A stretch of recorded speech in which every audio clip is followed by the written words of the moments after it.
这个叫什么？你知道吗？中个拉不接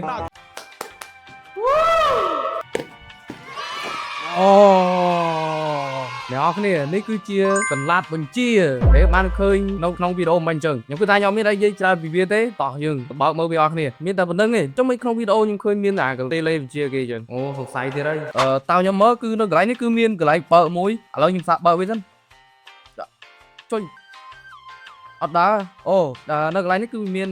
ថង់ដូចផ្លាស្ទិកមួយប្រហែលជាមានអីក្នុងនោះហើយឥឡូវខ្ញុំសាកបើកវាដោះវាចេញទុយវាមិនសិនវាចាប់ដើមដំណើរការហើយតែលេងដាក់លើចាំមើល1 2 3យ៉ាយ៉ាយ៉ា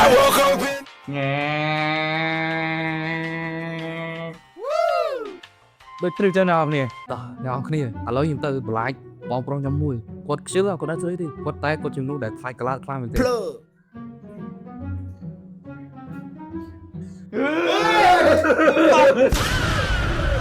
ប្រេងសម្រាប់ក្លាតមួយនេះដែរគឺខ្ញុំគិតថាវាសប្បាយលេងខ្លាំងមែនទែនសម្រាប់យកទៅប្រែងមិត្តភក្តិយើងឬមួយក៏បងប្អូនយើងមានណាដែលគេខ្លាចក្លាតខ្ញុំខកចិត្តឬមួយដោយសារតែខ្ញុំឃើញក្នុងវីដេអូគឺវាមានតេលេវិជាវាតែទិញមកពេលមកដល់ដៃខ្ញុំគឺវាអត់មានសោះហ្មងសម្រាប់ក្លាតមួយនេះដែរគឺខ្ញុំរ៉េតឲ្យ6លើ10បងប្អូនគ្នារ៉េតឲ្យម៉ានប្រិយខមមិននៅខាងក្រោមចុងកងចាំងយូរលេងពេលយប់សប្បាយនេះចូលស្ដីអ្នកនរគ្នាជួបគ្នាមួយខ្ញុំទៀតហើយដាច់ unboxing កុំឲ្យអ្នកនរគ្នាចាំយូរតើយើងទៅបើកមើលប្រអប់ទាំងអស់គ្នាដកអូនេះគឺជាកងចាក់ដែលមានពន្លឺយើងលេងវាមានពន្លឺភ្លឺនៅពេលយប់យើងចង់លេងពេលថ្ងៃក៏បានដែរអ្នកទាំងអស់គ្នាប្រកាសតែចង់ដឹងហើយថារបស់លេងនេះវាអាចលេងឲ្យបានខ្លះធ្វើឲ្យបានខ្លះខ្ញុំក៏ចង់ដឹងដែរអញ្ចឹងកុំឲ្យចាំយូរទៅតែមួយខ្ញុំទាំងអស់គ្នាអូឥឡូវគេធ្វើមិននេះខ្ញុំឃើញនៅក្នុងវីដេអូគេវិលទៀតឥឡូវខ្ញុំសាកវិលដែរចេញភ្លើងឯងទៅលើដាក់ខ្លាំងក្រែងវាចេញភ្លើងតោះ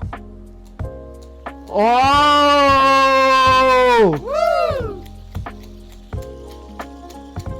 វ៉ាវពេលយើងបើកភ្លើងអញ្ចឹងវាអត់សើសារទេចង់ដឹងខ្ញុំទៅបិទភ្លើងតែទាំងអស់គ្នាឥឡូវខ្ញុំមកបិទភ្លើងឲ្យតោះទៅតែទាំងអស់គ្នាអូតែទ្រាំវាបាននេះយើងត្រូវការជំនាញដែរមកទៅអ្នកនរគ្នាអាចទីវាមួយចេះដើម្បីឲ្យវានេះចេញភ្លើងវ៉ាវស្អាតខ្លាំងមែនទែនដោយសារតែមិញហ្នឹងខ្ញុំកវីវាខ្លាំងពេកអញ្ចឹងហើយអាហ្នឹងគឺវាអត់មានកន្លែងដូចយើងមូលវាចាប់ជើងដោយសារតែអានេះគឺវាគេហៅដៃឌូតអាដៃនេះខ្ញុំគិតដល់ពេលវាធ្វើចរន្តជុំវិញហ្នឹងទៅវាអាចទាញអគ្គិសនីឲ្យមកភ្លឺនៅក្នុងនេះក្នុងនេះវាមានថ្មមួយដល់ពេលយើងកវីវាកាន់តែខ្លាំងទៅចរន្តអគ្គិសនីវាកាន់តែកកិតរបស់លេងនេះគឺខ្ញុំរ៉េតឲ្យ8លើ10សប្បាយខ្លាំងអ្នកនរគ្នារ៉េតឲ្យប៉ុន្មានផ្លេចខមមិនខាងក្រោម